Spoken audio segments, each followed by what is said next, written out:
Okay, so this is Far Cry 2. When we recorded our last DVD, we were waiting on final code. We had something which was very close to completed code. Turns out it wasn't quite, because when we finally got retail code in, there were... Just in time for review. Just in time for review, thankfully. Only a few days, but we managed to get it in. There were a whole host of improvements, the main one being the save system. The save system in the code, the initial code we had, was utterly game-breaking. It was... You would travel. You'd have to save at every safe house you came to. So you could end up traveling. You could end up traveling miles across this African wilderness, get to a location, get caught in a sneaky ambush, die, and then lose 20 minutes or so of gameplay. And it happened a few times as well, because it's not an easy game. The combat is quite tough.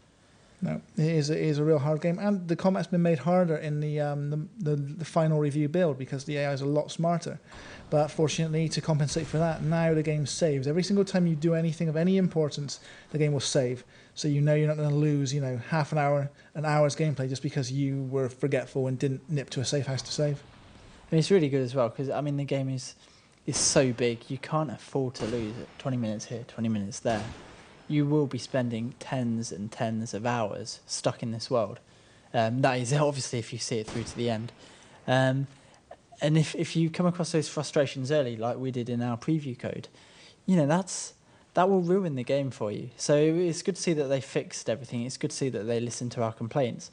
And what we're left with is, it's an amazing game, and it's an astonishing achievement, certainly to get it on the 360, something which we thought would never happen. We focused so much on it being like an amazing technical achievement, which it is, almost to the point that you forget that it's a really, really good game.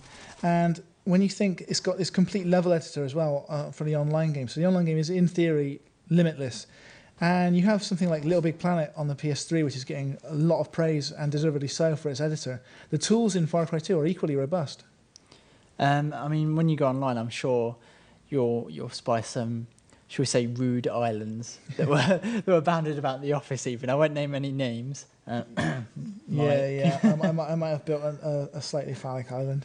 But you could set it alight and then start anew, at least. Yeah, it did have very flammable hair.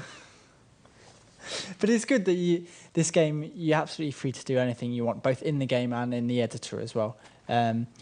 Really, I know it's an old tired cliche, but the only limit is, of your imagination. Yeah, it's the old, if the game is boring, then you are boring.